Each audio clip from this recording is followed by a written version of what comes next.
Linda Flor. Ai, que lle dea ben o aire. Apresa, apresa, ven churrusqueiriña. Princesiña linda, linda flor amada.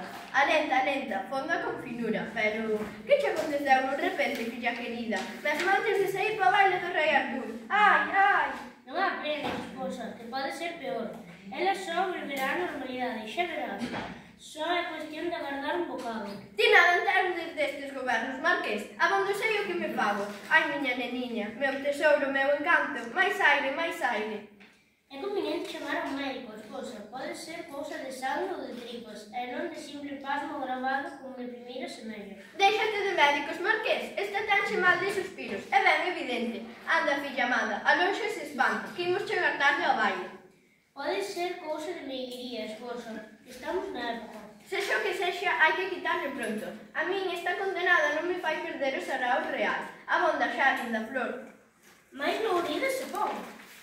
É toda unha farsa para molarlo. Xamais vin a braio que durase tanto. Nin coñecemento tiven de mal semellante. Trátase dun mal verdadeiro, esposa. Pois vai algo, non te quedes así. Como se é tal cousa, e a servidume non hai que axude. Déxanos sempre na desgraza. Ningún serpente acabe cando precisamos.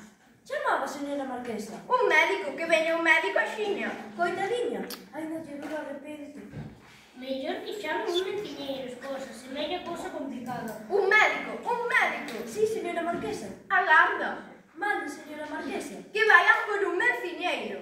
E non sería preferible, xa metidos en gastos, que manden vir a Merlín, esposa? Non, non, Merlín é un velluqueiro vaidoso. Eu sou o topo careiro. Un menciñeiro, axiña, axiña. Como mande, señora Marquesa. É tarde, moi tarde. Non chegaremos xa.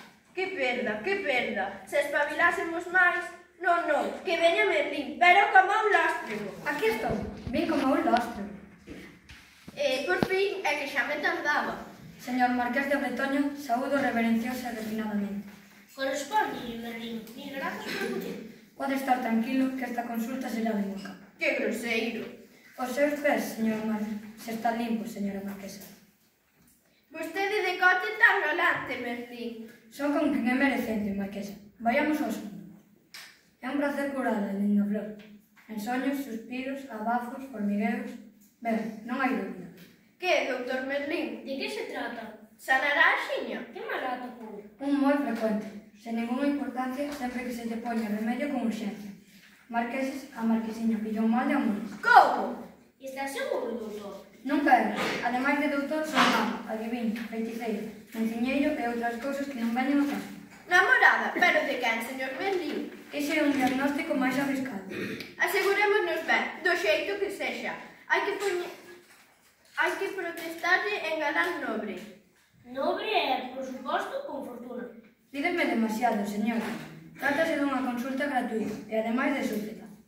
Ver, marqueses, aquí xa nada teño que facer. Coa súa licencia... Agarde, Merlín, vai non deixar así?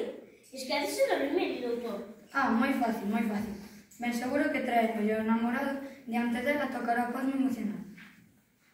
E quen é ese lupiador? Anda, filliña, dinos de que se trata, aínda que sexa por señas. Quen? Dínos, filliña, por favor.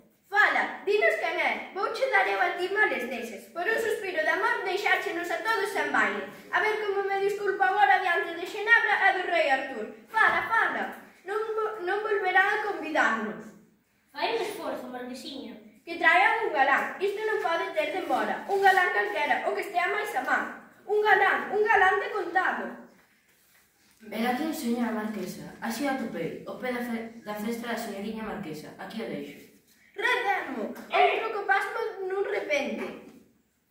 Un príncipe azul, ten pinta de parvaxolas, pero dá o mesmo. Amor.